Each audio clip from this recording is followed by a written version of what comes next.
So we're recording. So anyway, Just it. we're on. So just Okay. tell me when we're Yeah, you just point. And okay. All sound checks. Every recording buttons on. Blah blah blah. 3, 2. Welcome to another edition of Operation Limitless. I'm Brett Lechtenberg. This is the show where we focus on how average people ended up achieving incredible triumphs through confidence, grit, determination, and creativity. The goal is to take the commonalities of these incredible human beings and build a model by which others can replicate and create a limitless life. And today on the King's Information Network, I have the extreme honor to talk with Chad Lefever. Chad's an international design thinker, business philosopher, and strategist who's worked with such companies as Coke, Sony, Jack Canfield, and many others. He's the author of the upcoming book, Being Human in Inhumane Times, and is the co-founder of The Most Important Conversation. I'm also here with Brad Neufeld, Bad Brad Neufeld. But Chad, thank you for coming on the podcast today.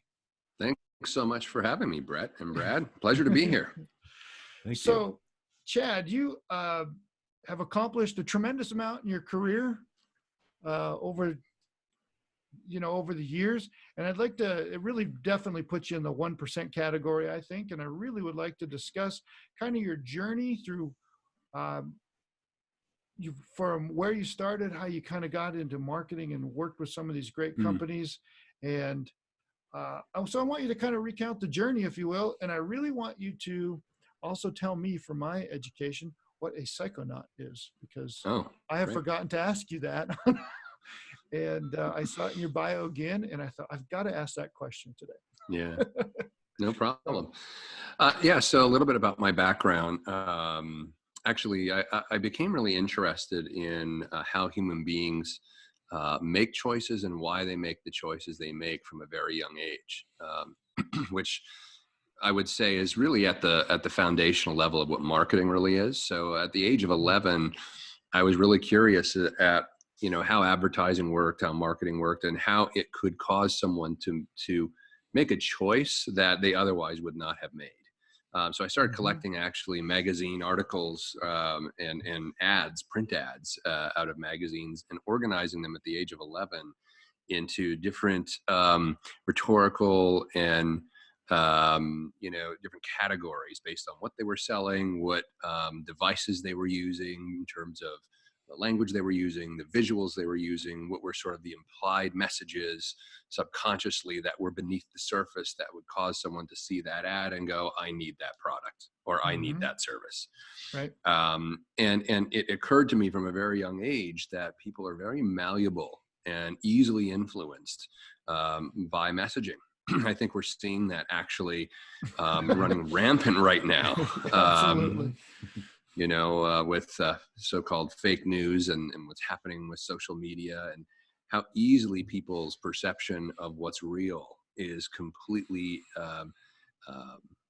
it can be completely manipulated, quite frankly, and very rapidly if these rhetorical and marketing tools or devices are used. I actually I give a talk called The Dark Art of Marketing, and it sort of pulls the curtain back on how we, for generations now, have succumbed to the world of a few, mostly men historically, but now women in the annals and the halls of the marketing enterprises that really drive a lot of the messaging and what we experience is real. So my journey started young, and then I, because of that curiosity, founded some of my own agencies in digital marketing, as well as more traditional conventional marketing. I also had a very long career in public relations.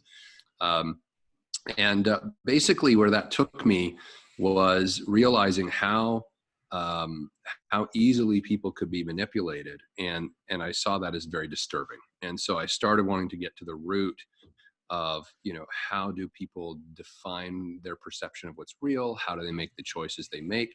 And how could we use the way that the brain works for good? So if our brains work the way they work, if human beings if we're all very easily manipulated, would there be a way, so to speak, to manipulate people's minds to do good in the world and to help transform themselves in the communities in which they exist? Because one thing I was pretty clear on is we're not going to change the way the brain works. So why not use the way the brain works and do good on the planet with it? Man, Plenty Brett, of people are I using. I like this guy. Well, it's like the way I think about it is people are using the way the brain works against them all the time. Right. In the marketing industry or in politics or whatever.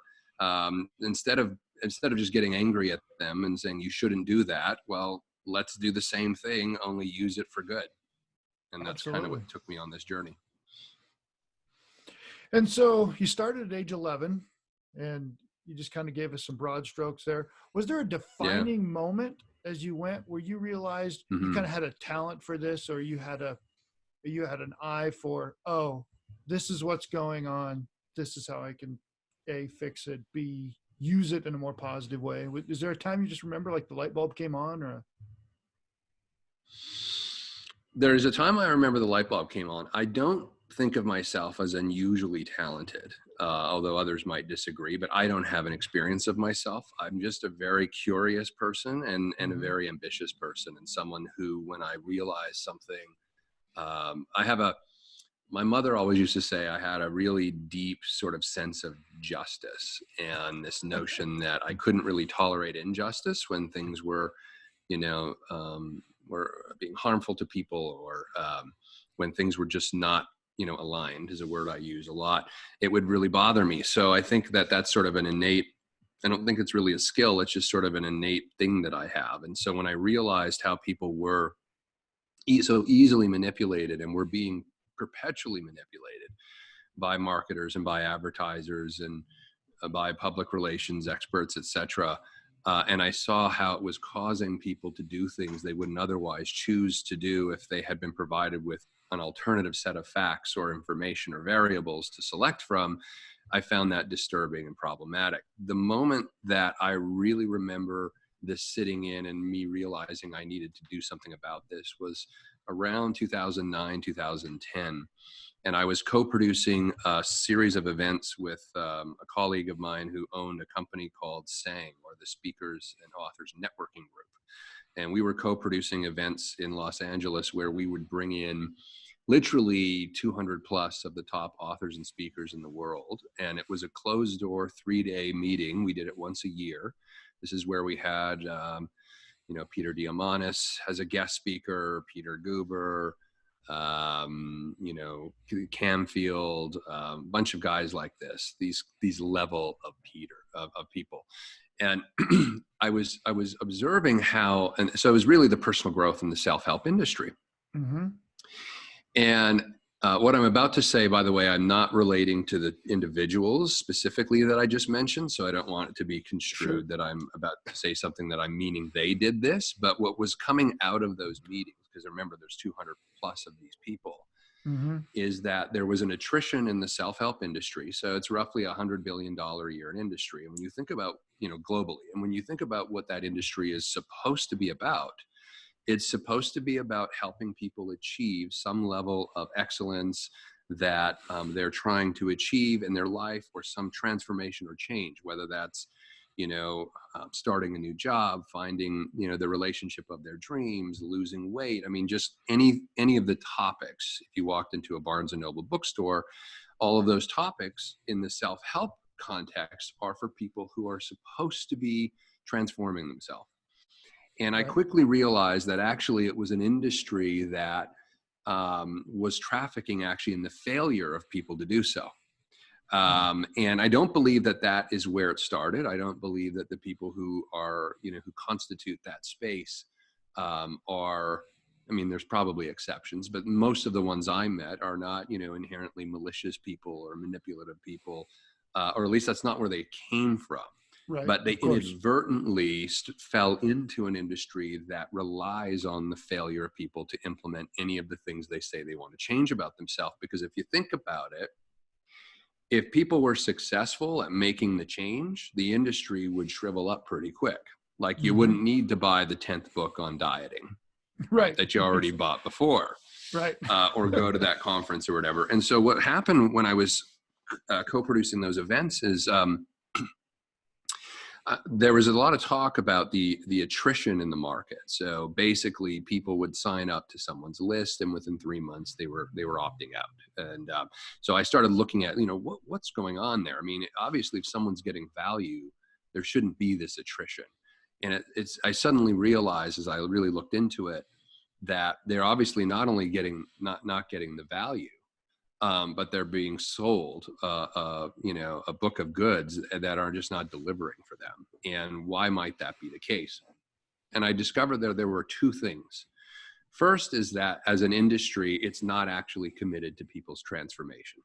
That's number one. Even though they say it is, as an industry, I'm speaking generally here, it's not. Because again, not to be too conspiratorial, but it's kind of like big pharma, right? I mean, if you actually could help people prevent disease, they'd never need the drugs that you make them take for 20 years later.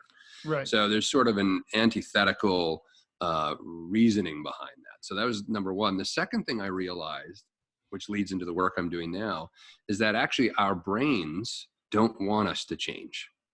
So not only is the industry itself set up, and I don't think it was by design. I think they just ended up there over a few decades by design, trafficking in people's failure. In other words, helping them think that they're about to make a transformation without leading them all the way to.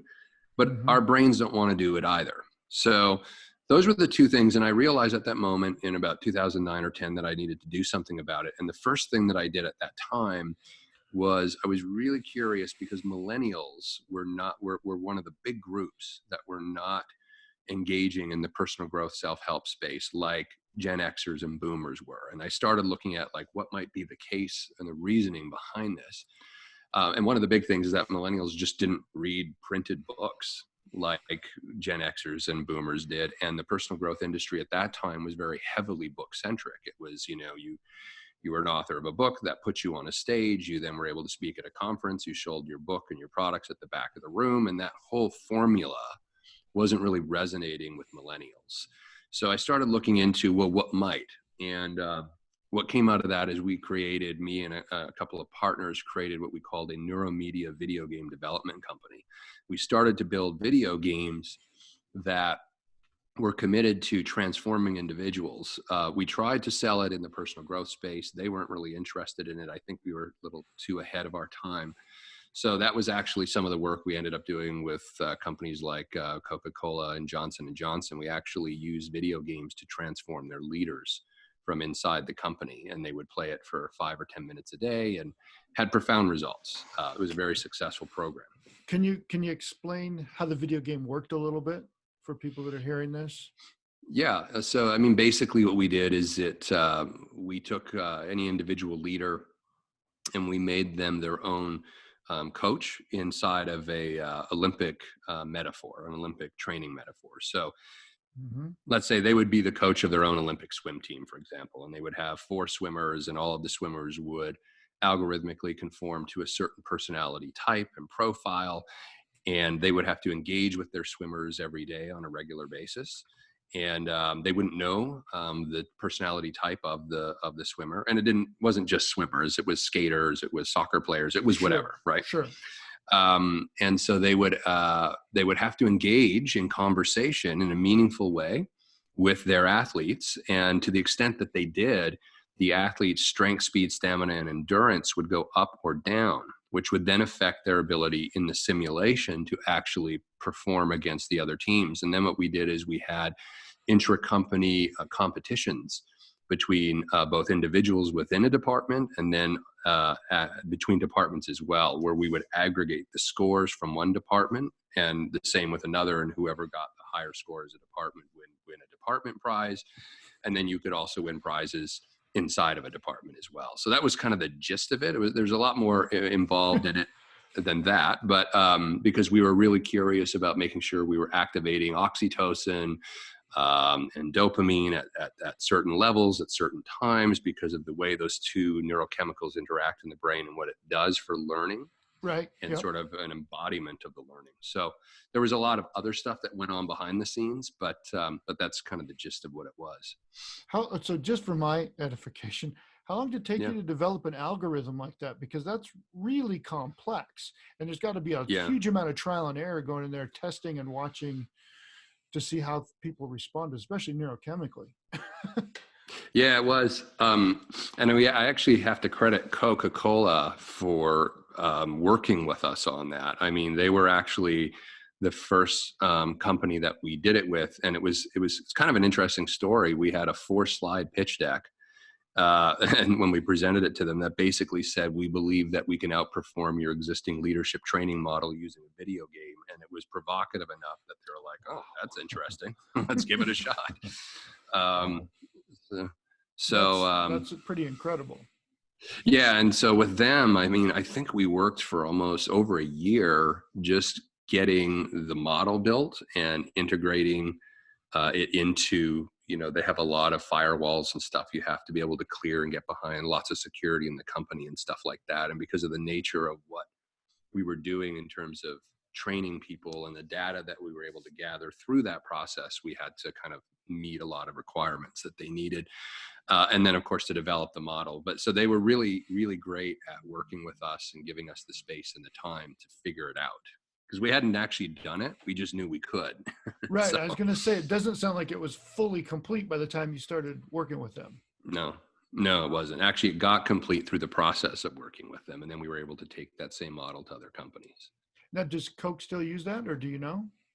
They're not right now, but it's a funny, so it's like a lot of big companies. They have a lot of divisions around the world and stuff like that. And sometimes you'll get people that will champion a cause like this, which was the case. Mm-hmm. We had a senior executive who was a big believer in leadership. And so she was really championing the cause with us. And then she got hired by Nike.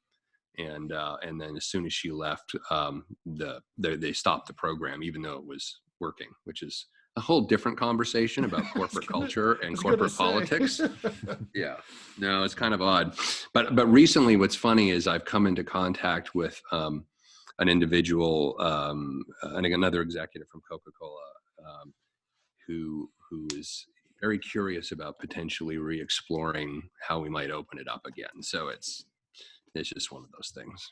And actually, I have to admit, it was a failure of a business model in many respects, because what we were incorrect about was the assumption that companies were really committed to actually transforming their leaders and their culture.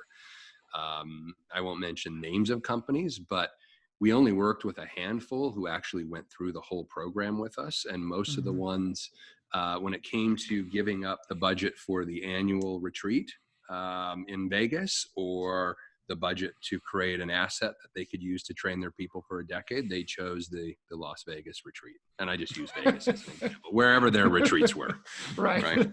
So it was, I was disappointed, because I thought that companies would be way more committed to their leadership development, and they say they are publicly, but when you get behind the curtain, it's usually not the case. That's what we discovered. Wow. Yeah. And so is there anybody using this right now that you're aware of? Yeah, right now there's a company out of Canada, the largest telecom company out of Canada called TELUS. They're currently still using the program. They've been using it actually for 5 years now. Wow. And it's actually part of their master's in leadership development program in their university inside their organization. So they're the only one currently using it. And we've kind of, we've gone back to the drawing board, and we're sort of rethinking how we might be able to create this as sort of as a Me Too product for small and medium-sized companies, versus trying to work with the Fortune 100, which is where we were spending a lot of our time. Mm-hmm. Yeah. Wow. That's pretty fascinating stuff. So, Chad, we're going to take our first break. So hang on. We'll be right back with Chad Lefever. So that's pretty cool that you were able to come up with that kind of algorithm, because especially 2009, 2010 kind of speaks to what technology is really like and when, right? Compared to when it hits the normal consumer. That's pretty cool. Well, what's interesting is I'm getting I shut the program down 2 years ago, except that we're still supporting the TELUS group because they're still actively using it. Mm-hmm. But I shut it down because it was just such a time suck and a capital drain. Long sales cycles when you're dealing with Fortune 100 companies, you're talking about 9 to 12 months.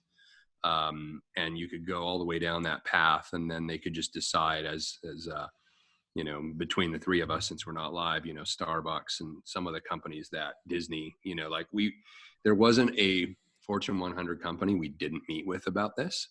All of them were super interested. And then when it came down to budget, it's like, well, we don't want to release new budget for this, and we don't want to give up our retreat. Like, I can't tell you how many times that came up as a thing.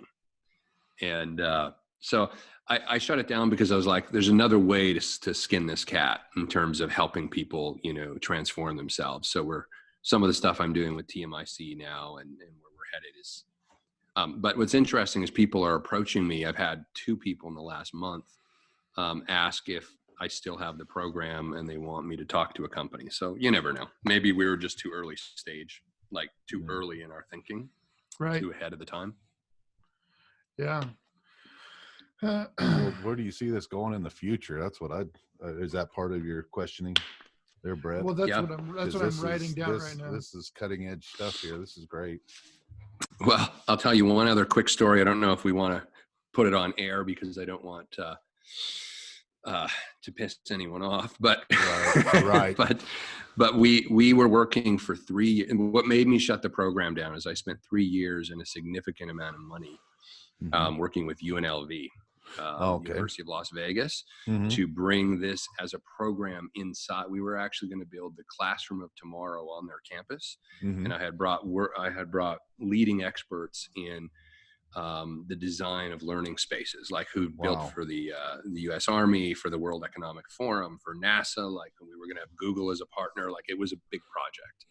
And inside of the classroom of tomorrow, one of the aspects was using this very video game model to transmute the content in any particular subject matter. And anyway, long story short, we got approval after 3 years of negotiating and very slow moving discussion with UNLV. And then a month after they approved us, the president got fired, and they stopped all programming that he had agreed to fund, including ours. Wow. So we went 3 years and accomplished nothing. It was really disappointing. Man. Yeah. Jeez. So, Chad, would it be okay to talk about that experiment without, say, bringing up UNLV, and just say we had a university, A major university, we could say, yeah. And lead to where you see that going now, or what you're working on with that now, and maybe how that ties into TMIC, and then take the last third of the conversations really towards TMIC. Sure. Does that work for you? Yeah. Okay. Okay. So we're going to go back on. Okay. So just point when I'm ready. So here we go. We're live in 3, 2. And we're back here on Operation Limitless with Chad Lefever, the creator of The Most Important Conversation. And Chad has just been explaining one of his early projects in neuromedia video game for personal leadership development with inside companies. And I kind of want to follow along on that path, Chad, so we can kind of take it to what you're doing now, which I think is super interesting. So where's your research? Where did that lead you to? Tell us a little bit about this Classroom of Tomorrow project, and then let's kind of go from there. So the work we were doing on the corporate side, we decided to transition. I saw a huge opportunity for us to be able to utilize this neuromedia video game technology inside of classrooms. And so we partnered actually with a major university to actually, initially it was to integrate the use of these games in schools. But I found that there was a huge bureaucracy to overcome to make that happen. In particular, there are only 3 major textbook companies that basically, with the exception of Texas, the rest of the country relies on 3 textbook companies for the publishing of all their textbooks, and they have a virtual monopoly on the way that content is diffused inside of these schools. So that became a difficult proposition of how do we just get games in there.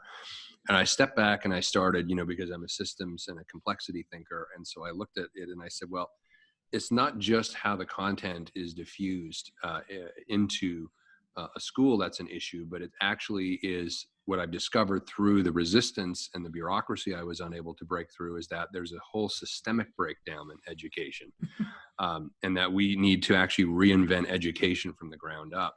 So we partnered with a major university to create a prototype that we were calling the Classroom of Tomorrow. And of course, this video game solution would have been part of the experience of the Classroom of Tomorrow, but it also included our thinking around what the environment of that should look like, how people relate to one another in the space, how they relate to the space, how the teacher relates to the students, how the administrators relate to the teachers and the students inside of this whole environment. And we kind of deconstructed education. And we were beginning some work for about 3 years with this major university to create a Classroom of Tomorrow on their campus. And through a series of unfortunate events, after our project was approved, the president and some of his staff who had approved the project were then let go, and our project was put on hold. So we've been in and out of the, when you try to be a visionary and transform the way a system is working, there is a whole bunch of resistance that you come up against, because essentially you are like, you're like the virus in the system, right. And so all the antibodies come out and try to shut you down. I mean, that's the way I look at it, right? So I think whether that's we're a trying to perfect change, analogy. so high five. yeah, there we go. Yeah, so we attracted a lot of antibodies, and they essentially pushed us out. And so I don't think we're done this vision. And we had some of the leaders in the world of environmental design, and I mean like physical environment design, who've designed for the World Economic Forum and for NASA, and like we had a world-class team that would have produced the Classroom of Tomorrow had educational politics not run its role. And so, but you know what? One thing I can say that I think would be relevant to your listeners is it's through an enormous amount of resistance and failure that character and confidence is really built up. And it's like, you can't just let it take you out of the game if you're really committed to seeing something transform. And unfortunately for me, I've always been interested in world-changing transformation, not just like little things, so that means I tackle the biggest elephants. So with that being said, kind of tying that into our topic of confidence so much, where do you think that comes from for you? Now, you said, your mom noticed it in you, and the thoughts of injustice and so forth, but where does that come from in you, do you think? Well, the first thing I'll say, especially in the light of the work I'm doing these days, is that much of my life, my confidence was really rooted in ego, and actually burying a deeper lack of confidence underneath is what I discovered through work that I've been doing over the last several years on myself and with others. Yeah, explain that. We'd love to hear that. Yeah, well, it just, when you have a really deep-seated lack of confidence somewhere, oftentimes people will generate a fake confidence to kind of hide that, and that's the best way I can put it. And so it was, it kind of shows up as arrogant versus humble, I guess, is the way to look at it. If people are having that experience of you as someone who's very arrogant, then there might actually be a lack of confidence underneath what you're projecting. And so I had to do a lot of peeling back the onions, if you like, of my own psyche and my own consciousness, and getting to the root of that. But the other thing I'll say that really helped develop my confidence actually was just, and it's a little, chicken and egg in some ways, but I learned how to overcome a lot of failure and not let it take me out, and just continue to, press through. And the more you do that, the more you develop a confidence. And, but I think the heart of how to really develop confidence comes from focusing on who you're being in the world, like your actual being. One of the things that we talk a lot about in the most important conversations is we as human beings need to shift from human doings back to human beings. We've spent much of our time in our lives doing things, doing. It's all about what we're doing. You meet someone and what's the first question you ask? What do you do? Right. Maybe after how are you? It's what do you do? Right. And so we've created a context in which we relate to one another no longer as human beings with an innate self-worth and human potential, but rather we make assessments and judgments based on what we do and what we have done. And yeah, very true. and I think, very true. And so when you're focused on doing, the ego is going to pop up and your confidence is going to be related to what you do. Well, and you hear this all the time from whether it's athletes or celebrities or famous authors. They'll do something like a great movie or write a great book or perform in a sport. And then what happens, like they've just achieved something amazing and immediately the lack of self-confidence rears its head. And it's like, how do I do that again? How do I outperform what I've just done? How do I sell how is the next movie I make going to be better than the last, or the next book, or my next performance at a, athletic event? So it actually creates a context where there's never an acceptance of who you are as a being. And that sort of confidence that comes from trust of self and knowing who you are, your confidence is rooted in what you've done and what you'll do next. And so you're always skating, on thin ice, so to speak, right? From one accomplishment to the next, your confidence isn't rooted in your being. Now, you said something, and you said a lot of interesting things in there, but one of the first things I picked up on was you said that you got, basically what you said was you got really good at overcoming difficulties, trials, tribulations, that kind of stuff. Did you create a method for yourself or a system for yourself? And can you share what that was like for you or what you did? Yeah, so there's a couple methods I can relate to kind of answer that. So the first thing is awareness. And this is a deconstruction I did of myself, where I was really curious as to how do I transform myself from someone who is using so-called confidence in the doing sphere, the things that I've done that occur to people as impressive, but yet I was living a life deep down where I was still lacking that confidence. And so it was always a surface level, I guess. So the method that I created for myself to kind of deconstruct it is first awareness. So it's like developing an awareness that it's possible that your confidence is not actually a foundational, stable confidence that's rooted in trust of self and who you're being, and is only exists based on your accomplishments and what you do. When you have a confidence that is only rooted in what you've done and in your accomplishments, it's not a true confidence, right? Because as soon as you hit a failure, it takes you out. Right. So awareness is the first thing, is awareness that this might be possible for you, and an openness to that is step number one for me. And I don't usually think in steps, but this is kind of the methodology we've come up with. The next is information. So what information can I gather about the possibility that my confidence might be superficial, might be actually related to only what I'm doing, and might not actually be deeply rooted. So I start to gather some information about what other people think of me through dialogue, what's their experience of me. I start to gather information about what is the difference between a deeply rooted trust of self and confidence versus a surface level ego trust of self and confidence.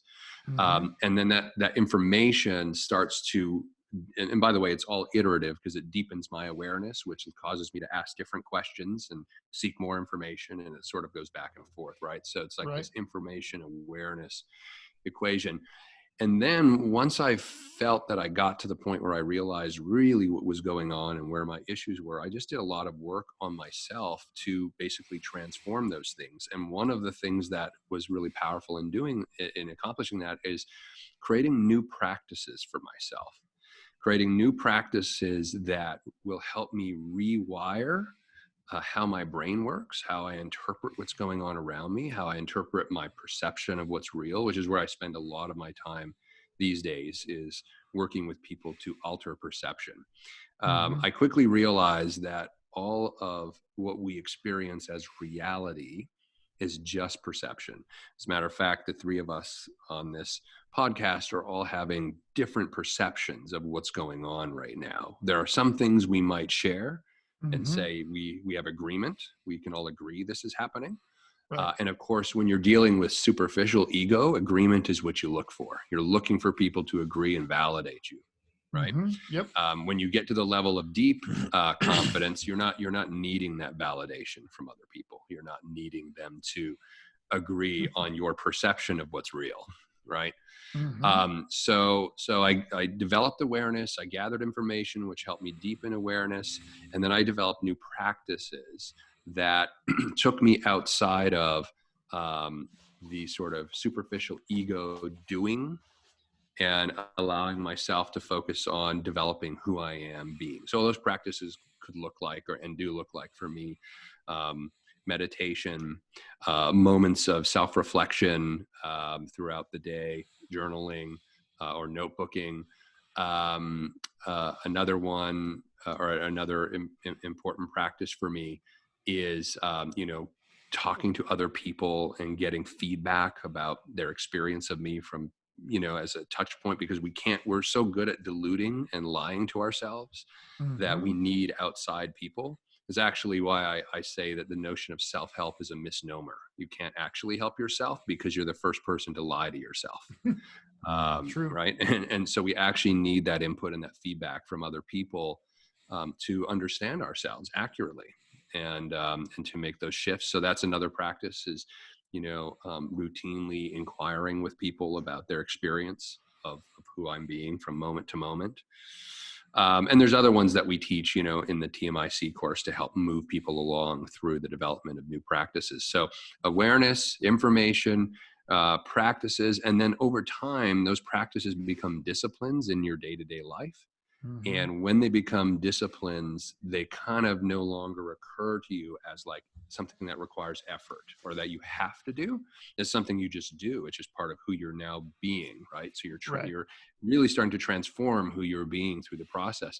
And what happens when you embody something like that in a practice is that your brain actually changes. What we know about how neuroplasticity works and stuff like this is that the brain will actually change. And when the brain changes, your perception has shifted. And all of a sudden, over the course of doing that work, you become a different person in 3 or 4 or 5 months. Right. Yeah. Yeah. Thank you for sharing that. And with that, we're going to take another short break here, and then we're going to come back and talk specifically about the TMIC project and where all this is kind of your past experience and what this all led up to, because we're excited to hear about that. Wow, Chad. I've been talking to Brett about this for quite a while, and it's so great to hear you having the same experiences that I had. I'm actually got a master certification in NLP. And I took those things that I learned from there and actually incorporated it into a mental health model. And I had a contract with the government from 2001 to 2005 in working with at-risk youth from 14 to 26. Majority of them were high school dropouts. 100% of them were below the poverty line. And it was a matter of taking them and getting them graduated from high school and then into a productive career. I mean, it wasn't just, okay, the score, we got you graduated, we're done. No, it was, they had to be moving in a direction where they were going to be self-sufficient and self-sustaining and everything. And through that whole model, we, long story short, we'd worked with 1,600 kids in that category and had a 93% success rate. And I got the living crap beat out of me from psychiatrists, psychologists, the education system. Everybody wanted me dead. That's how bad it was. And I'm just like going, I'm not here to take any, they still need what you have. You know, I'm not competition to you. I'm helping you. I'm doing I came up with this line. I'm doing the things that you want to do, but don't have time to do. Right, I'm right, going, right, right. and I just could not believe the crap I was taking. And the Hmm. difference here is I allowed the world to beat the crap out of me, and I kind of took a back seat where you said you pushed Mm. through it. So I needed to hear this today. Thank you. Oh, good, good. so, I'm going to get so the yeah. obligatory studio picture, Chad. So I got to have one of these. Okay, Three, two, one. There we go. Okay. there we go. So as we come back here, how much time do we have left, Brad? You got 15 minutes. Okay. Yeah. So we'll just kind of roll through how all this kind of culminated into TMIC. Maybe wherever you want to take that conversation from the different elements that you're launching, from teens to athletes to whatever, Sure. and different programs that you're rolling out. And Yep. then at the end, do we need to take one more break, or are we just going to? No, So then we're going to. So 10 to 15 more minutes. And how we're going to however you wanna. draw people into your world, tell them about TMIC or how to reach you on Facebook or any of that kind of stuff. Sure. All righty. Sounds good. Yep. Okay, here we go. 3, 2.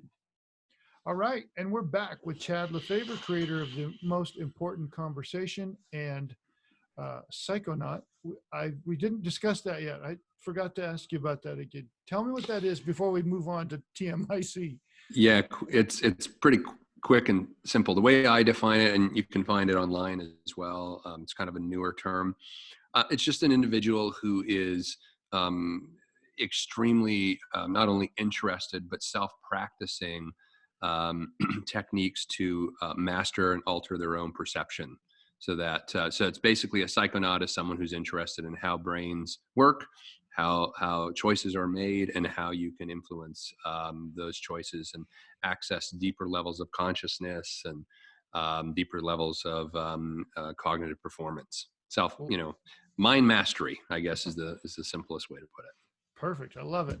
Yep. All right. So let's kind of, as we go into the last section here, kind of wrap up and really talk about where this lifelong study has gone for you, the things that you've implemented, and how it's coming about in what I know as TMIC, the rest of the world probably know as The Most Important Conversations. Talk to us about that, and where that's come up with, and how you came up with it, and where it's going. Yeah, so kind of just go back to where my sort of career paths started, or early on in my career path, the story I was telling you earlier about the event I was producing in Los Angeles with all those authors and speakers in the self-help industry. One of the things that I realized is there was an important distinction of what was going on in that industry. Most of that industry, as we talked about earlier, kind of traffics in the failure of people's ability to actually implement anything. Sure. As I mentioned, they do it not intentionally, but it's almost just a systemic breakdown of that particular industry. And part of the reason is that the industry focuses on motivation and inspiration, but not transformation. And I wanted to distinguish that just quickly here. So motivation, as I define it, is the perception and the belief that you can achieve the life you've always wanted, which then triggers the inspiration to do so. So motivation is a perception or belief that you can achieve whatever it is you want to achieve. You're motivated to do so. And inspiration is the desire to achieve the life you always wanted. So it becomes a circuitous sort of situation where people are motivated, they believe, they have a perception that it's possible for them to create whatever it is they're looking to create. And then they get inspired and have the desire to do so. But what's missing in that industry is the action, right? So everything gets reduced to 5 steps, 10 steps, 3 steps. But what's the missing part? People aren't doing the steps. Why is that the case, right? So I started looking deep into how the brain works. Spoke to a lot of neuroscientists, behavioral psychologists, continually do that. I'm a self-studier of a lot of this stuff as well. And what I came to realize is that our brains actually don't want us to change or transform anything, even if the things we need to change and transform are critical. I'll give you an example. And one of the books, by the way, that I first read that kind of piqued my interest around this is a book called Change or Die by Alan Deutschman. Yeah, good And read. Good read. yeah. And, one of the things that he articulates, he's a sociologist who basically studies the nature of why human beings are resistant to change. And one of his most striking examples was a study done on heart attack patients, those who had a heart attack and were told that if they don't make very specific transformation to their lifestyle, to their diet, to exercise, all of this sorts of things, that they will statistically be dead within about 5 years. They'll have a relapse. Mm-hmm. And less than 10% of people who were told by their doctor that they needed to make these changes made any change whatsoever. So it occurred to me at that point that if human beings are unwilling to change anything, to change their life, to save their life, then forget about losing weight or starting a business or any of those things. I mean, if saving your life is not motivation enough to transform something, I don't know what is. Right. And yet less than 10% of the people did that. So that was the beginning of my realization that motivation and inspiration are important, but they're not going to take you through to the end of a transformation. A transformation is, by my definition, is a profound and sustained shift in thought, behavior, and performance, leading to positive results through practical action. So we're shifting our thinking, we're shifting our behavior, and then that leads to new results that we only experience through taking the action. So that became the context in which the most important conversations was created. At first I was thinking, I have all these conversations with neuroscientists and behavioral psychologists and people that are, at the edge of what's possible, leading the world. And I've had the privilege of meeting many, many movers and shakers of the world who are really creating the future right now. And that was the real kind of difference that I noted in them, is that they're really committed to their own personal transformation and taking the action around things. And so, and yet I'm having these conversations, and I started thinking one day, what if I could record all of these conversations and make them available to people, so other people could hear them.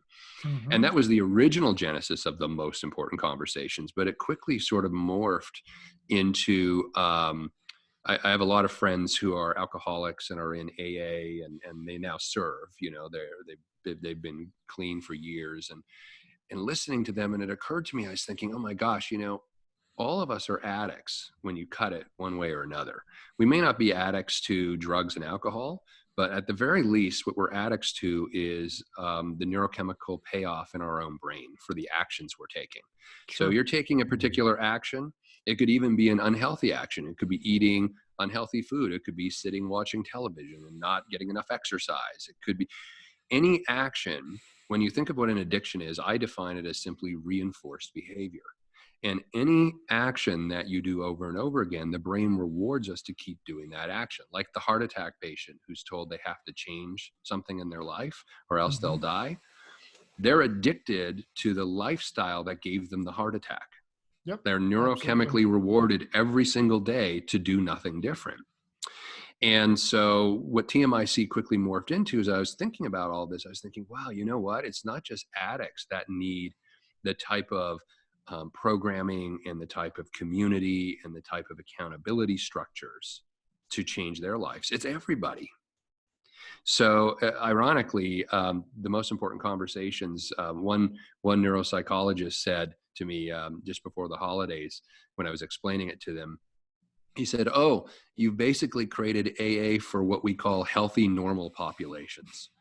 Those people who don't qualify for having a problem, right. But we all know everyone has these problems. Sure. So basically, we've created this program to help people unplug and unplug from the myths and the stories and the perceptions that they are currently living inside of, and to come from a place of power to design the life they actually want, and in the context of community and accountability structures as well as daily practices, implement it such that they become a totally different person. And we actually make a guarantee inside of TMIC that if you go through the program and you stick with it and you do the practices, you will not be the same person at the end of it. It's a guarantee. You just can't. When you commit to doing those things and you implement them and practice them daily, you will not be the same person 3 months, 6 months, a year out. Right. And we've seen it happen over and over again. Yeah, there's some incredible stuff in that program. I've really enjoyed being part of your beta test, or Yeah. whichever level test. It's been great. Yeah, So, it's been a pilot. Yeah. yeah. So tell everybody how that's kind of broken off, where it's going, those kind of things. Because you got different Yeah, versions so rolling out. we do. So TMIC, we've been prototyping for a year. And for an entire year, actually, we decided to take no payment for it. We also didn't do much by the way of marketing it, because we wanted to run a prototype to see if we could create a program that was online, so that it was convenient for people all around the world. And if we could create a sense of community through regular weekly conversations, dialogue, and sharing, as well as through the programming that myself and my co-founding colleague, Anurag Gupta, who actually was responsible for helping to create and worked with and coached former CEO Chip Wilson at Lululemon to kind of create the direction that Lululemon was going. This was in the earlier years. He's not doing that anymore. But basically, he was also a Landmark Forum leader globally. He basically managed all of Latin America at one point. And so he has, his own background in personal growth and transformation, as do I. And we came together to basically create a unique curriculum around TMIC. We've been piloting and prototyping for the last year, as I mentioned, charging no money, but wanting to see what would it take to actually create a model that we could successfully deploy, which we've been able to do. And so this year in 2020, we're now charging for the program.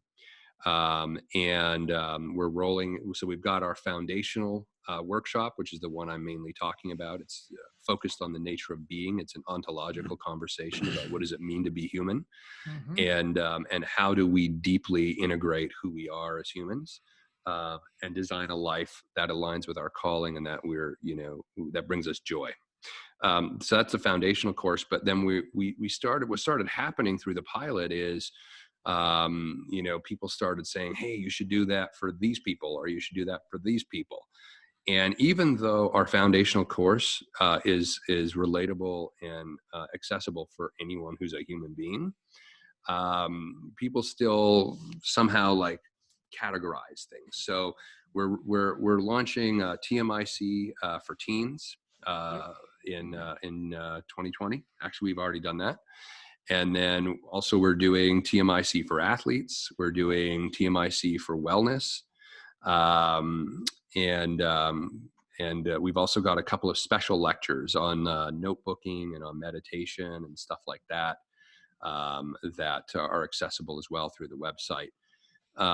So it's expanded quicker than we thought, but we're just kind of following the demand. And the team one I'm really excited about, because the way I look at it is, if we can influence teens, if we can get teens to develop a sense of self-confidence, self-worth, vision for what's possible in their life, and if we can help teens to not be so restricted by what they perceive as their own limitations, then they're not going to become the adults that, we all know, who have to unwind 30, 40, 50 years of bad habits and self-deprecating behavior and this sort of thing. So I feel like we're kind of getting, and I would actually say TMIC for teens is sort of the morphing of what I was trying to do with the university and the schools. Right. If they won't let me in their doors, then I'll create a new structure and Just invite the kids over to mine. So. Yeah, absolutely. Well, Chad, tell people how they can get pulled into your world, find out more about you, find out more about TMIC. Give them the best information to get a hold of you as we wrap. Yeah, real simple. There's two organizations that I'm working inside of right now. One is called NeuroBe, NeuroBe. So that's neurobe.com. And it basically just simply stands for Your Neurology Defines Your Being. And we're basically a research firm and a consultancy that works with individuals and companies seeking to use the most up-to-date advancements in neuroscience, neuropsychology, to basically influence themselves or their companies and create a culture where anything is possible. The second thing is what we've been talking about, the mostimportantconversations.com. it's a intentionally frustrating domain to type in by design, because from the very beginning I thought that, especially in sort of the 8-second attention span world we live in, that I want people to have an experience of frustration just typing in the domain, because that in itself is a learning opportunity. Right? I mean, like if you don't have the patience to type in a long domain, there's more going on that we need to talk about right now. So that was actually by design. So the most important conversations.com is the other place that you can go and check out some of what we're working on. And there's also a Facebook group for the most important conversations as well that you can find on Facebook and request to join. It's a private group, but if you're coming with the right intention and the desire to do the work, then we let you join. So. Excellent. Last question. If there was anything you had to do over again, what would you do differently? Or is there anything as you put all this together? Just with respect to TMIC, or just generally any of what I would discuss today? Any of this we discussed today, I guess. Yeah. What would I do different?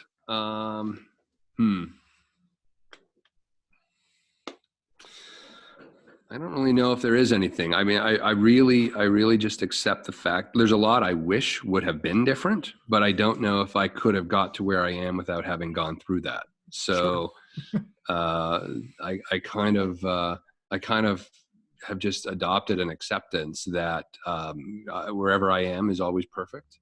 And, it's like Rumi said, where you are is where God circled a place on the map for you to be. And so that's it. I just kind of accept that and go from there. I certainly wish that I had been 10 years younger when I decided to create TMIC. I would love to have been doing that journey earlier on, but that's just me. It's I probably couldn't have. So. Right. Well, Chad, thank you very much for being on the podcast today. We appreciate you sharing with us, and looking forward to having you back. If you'll come back and maybe in a few months and tell us how the programs are rolling out, what you're kind of experiencing now that it's going out to the general public, and the kind of results that you're getting, because I think that will be really important for people to understand. Sure. Yeah, I'd love to come back. And thanks for having me today. Absolutely. And that's going to do it for today's episode. As always, if you have any questions, comments, concerns, you can feel free to email me at brett@brettlechtenberg.com. And the Operation Limitless podcast is available on all the major podcast services and on YouTube. So until next time, have a limitless day. Okay. Chad, thank you so much. Yes, thank you, Chad. Thank you so much. No, it was a pleasure. It's well, I've got you on Zoom here. Is there anything that I can help you with after the launch? I know you were launching out on Wednesday. Did everything go okay? Is there anything you needed to Yeah, do? so no, I think we're good to go. I haven't pushed it out on Facebook. I'm actually going to be doing that today. Okay. And starting to alert everyone. It's just with the holidays and stuff. I was traveling yesterday and I've just been interrupted with some of that, but no, I think that we're good to get it out. Where we're at now with it is just developing awareness that it exists, marketing and, promoting it and that kind of stuff. So, I'll definitely need your help on that, from that front. Sure. I was just kind of waiting to see what you put out, and I was just going to follow suit. So. Oh yeah. And that'll be happening today. I'll be working on that today. And I've learned not to, obviously we've done this for a year without making, charging for it. So we made no money on it. And that was by design so that didn't cloud the thinking about it. And, we wanted to be coming from a true place of service and make sure that it was actually delivering a result before we even thought about the money. And frankly, we're setting it up as a nonprofit organization. It's currently, I'm just going through that legally with the lawyers right now to get it set up. So the first month, as people enroll, it won't be a nonprofit just because it takes time to get that designation and stuff like that. But we really want this to be an organization that is coming from the right place. We see it actually as being something that ties right into mental health. Very, very powerful. It works. Yeah, it works. Yeah. I've got a history to prove it. So yeah. It needs it. The world needs it. Chad, this is Yeah, I'm all behind you. How can I help? So Yeah, no, that's awesome.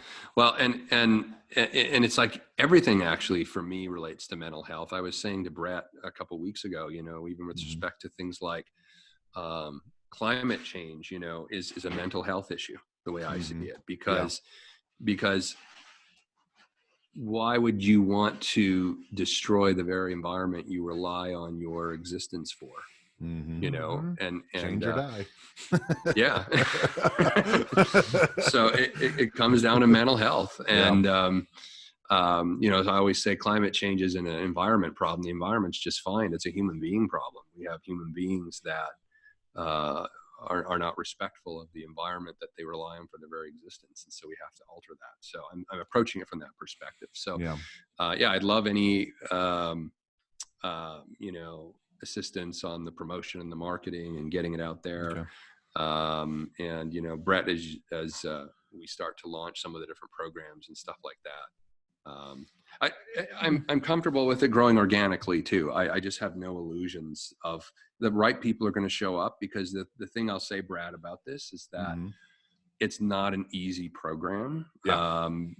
We have started in both of the pilots we ran.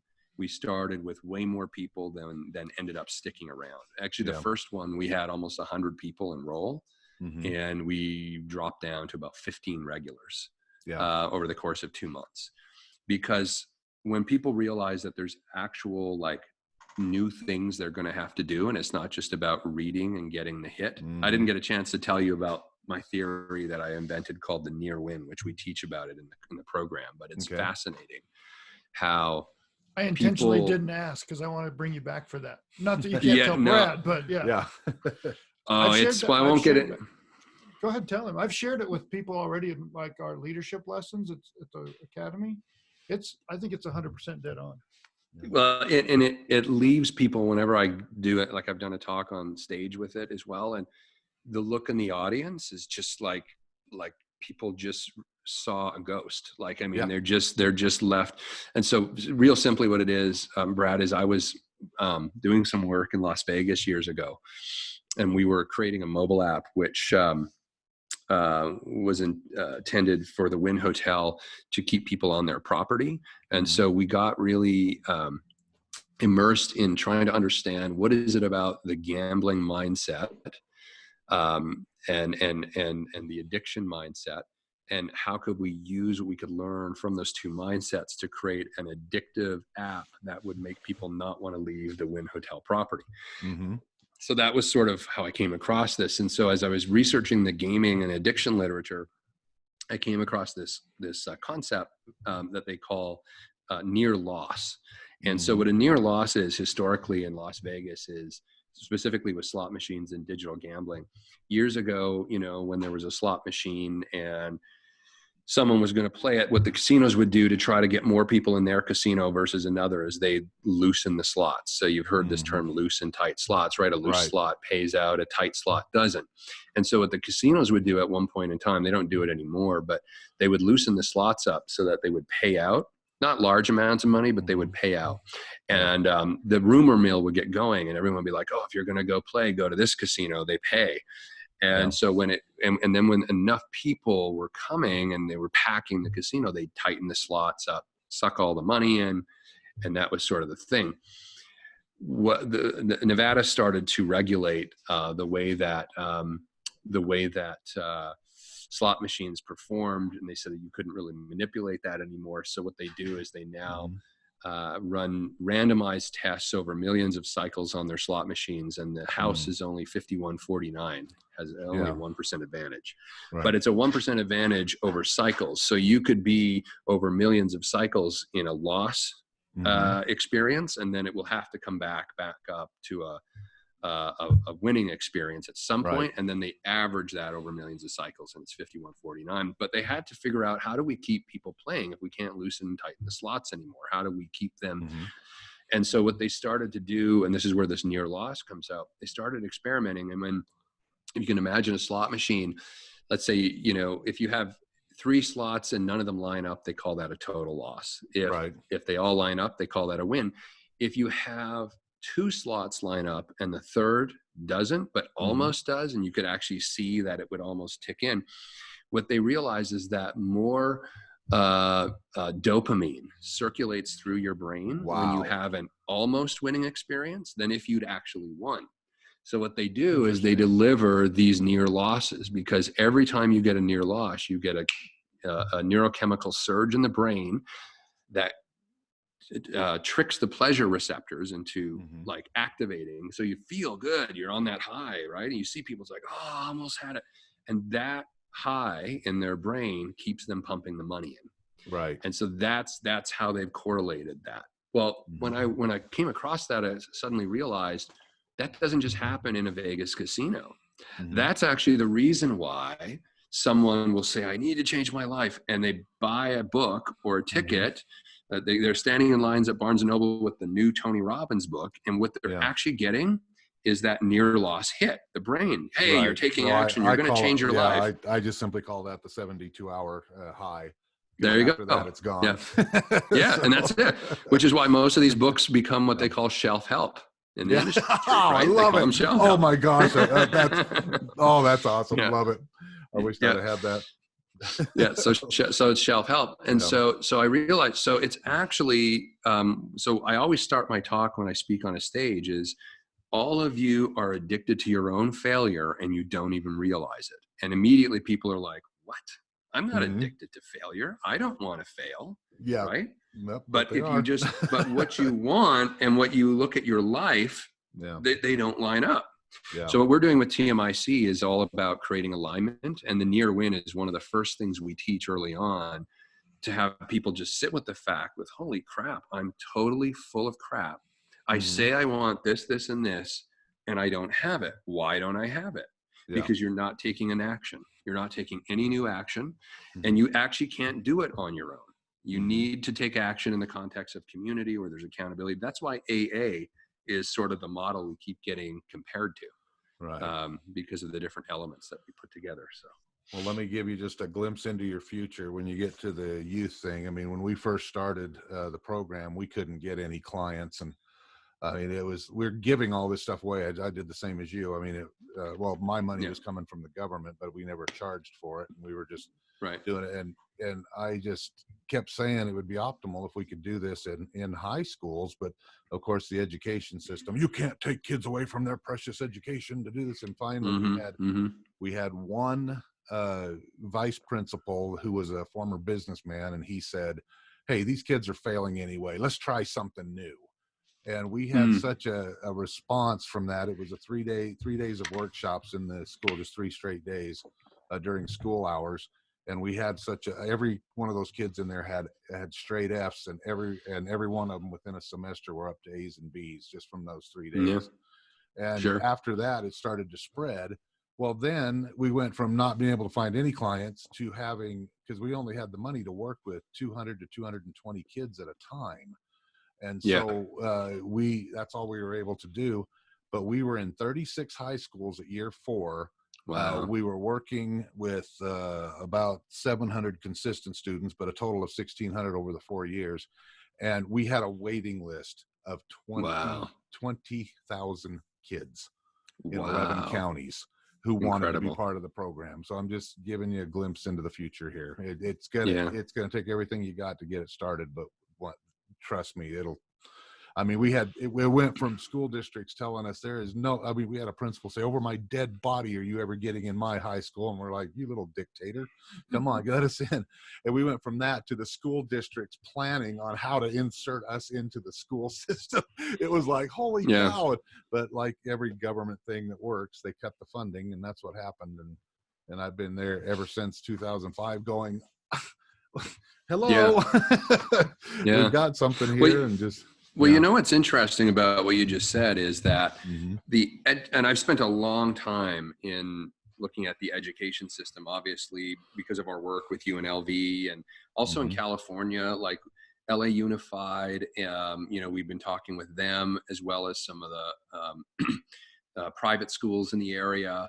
Teach for Life is one that we've been talking to, and I think they want to see how this kind of goes. But my experience with the schools that I won't say it brings me concern, but I'm ready for this conversation, which is that, the history of our education system, public education, was never about preparing human beings to be their best self. It was actually about maintaining groupthink to limit rebellion. It actually, the public education model was born out of the French Revolution originally.